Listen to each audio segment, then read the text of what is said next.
Gagawa mo tayo ng nakagabi. Gumagawa ako ng na blueberry cheesecake. Saka strawberry cheesecake. Ngayon naman, nagluluto ko araw-araw. So, itong ginagawa ko. Nag-ano ko ng dinakdakan.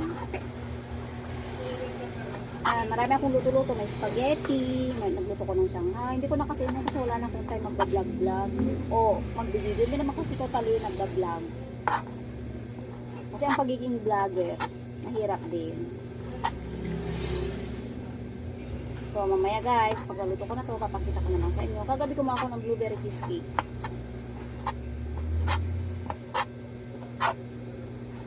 Ito yung tindahan ko kung ano na lang dinadagdag ko para lang matapos ko na yung mga pagkakautangan ko sa mga nakautangan ko pa ulit. Kunting-kunting taga na lang po.